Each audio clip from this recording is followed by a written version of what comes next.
Assalomu alaykum do'stlar, xayrli kun. Bugun sizlarga Dubaydagi eng tanilgan mahallalardan biri Damak Hills bir lokatsiyasidagi hovlini ko'rsatib o'taman. Qani ketdik. Mana bu mahallamizni ko'cha qismi ko'rinishi. Xo'p. Bularda townhouse deb qo'yilardi, o'zimizning nomini tilda aytganda cottage. Yakka hovlilarda villa deyiladi. Hop, biz bugun ko'radigan obzorimizda townhouse 3 ta spalnilik hisoblanadi. Bu burchak, bu o'rta ikkita uylarimiz. Oldimizda ikkita mashina uchun parkovka joy.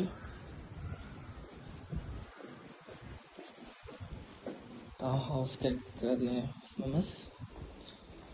Hop, kirishimizga o'ng tomonda gazebo samolyot, ya'ni mehmonlarimiz uchun tualet hisoblanadi.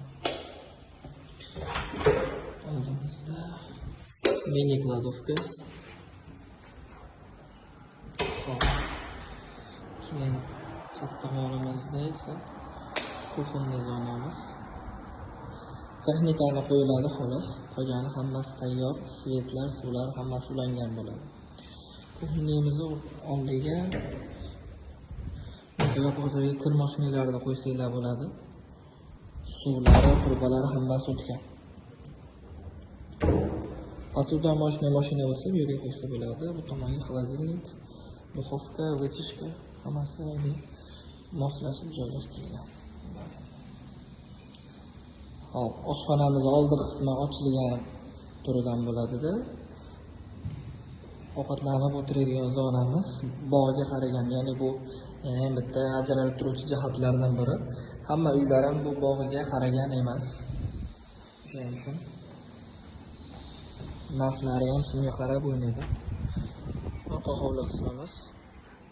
Bu yerga gazon qilib, daraxt ekib, yashil zona qilsalar bo'laveradi. Eng qiziq tomoni, shundoqqina orqa hovlidan bo'ygacha bo'ylab bog'ga, hamma attraksionlarga foydalanishga mumkin bo'lgan udobstvolarga chiqsa bo'ladi. Golf polalari ham bor. Bu hovlimizda orqa ko'rinish qismi. Hozir ikkinchi qavatga chiqamiz.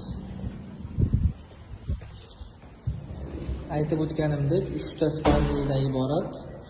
Birinchi qavatda faqat ovqatlanib o'tiradigan joy bilan kuxonniy joylashgan. Endi ikkinchi qavatga chiqamiz.